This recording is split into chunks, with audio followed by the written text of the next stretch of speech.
the events of the past few weeks have roiled the country, we also know they come in the midst of a presidential election. CBS 4's Jim DeFede recently spoke to Simone Sanders, a senior advisor to the Biden campaign, about the protests across the country. While, yes, the country is going through a period of unrest and conversations and headlines about addressing the long-standing, as Vice President Biden spoke about it, a down payment on the constitutional right to equal protection under the law, that has gripped the headlines. We are still in the midst of a pandemic that the president grotesquely mismanaged, and his lack of urgency surrounding the issue in January and February has cost us a lot.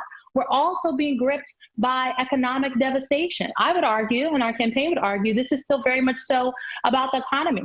Where Vice President Biden addressed the nation on Tuesday in Philadelphia, the founding of this country, just a couple miles away from where he was in northern Philadelphia, the median income, the average income, of folks in that community is less than $10,000 a year.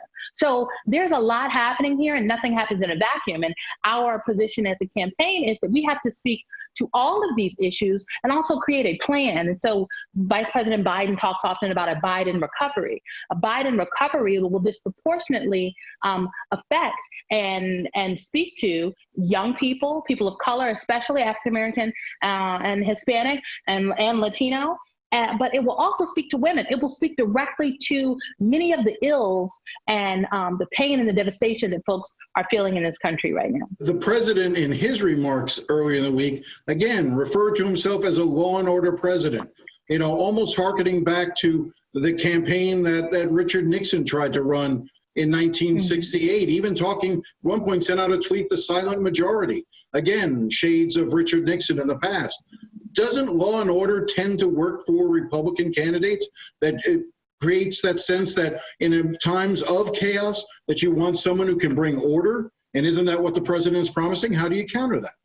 Well, look, I would argue that what the president has provided is not leadership. And as President Trump stood at the podium the other day and talked about law and order and saying he is an ally of peaceful protesters were being tear gassed and pelted with rubber bullets right outside of the White House. Do the events of the past week make it more likely or more of a necessity for the former vice president to choose not just a female running mate, but an African-American female running mate? I don't have any news to break for you today, but I will underscore that Vice President Biden has committed to picking a woman as his running mate. And that process is currently underway. As folks know, we have established a selection committee, and we're going to let the process play out. But you can bet that the vice president is going to choose someone as his running mate that can mirror the relationship that he and President Obama had, someone who is ready to govern on day one, and someone he can delegate presidential authority to, because the task before a Biden administration will be humongous, and he will need someone to help carry that load. Is that person a woman of color? Could that person be a Black woman? Perhaps. We'll just have to wait and see.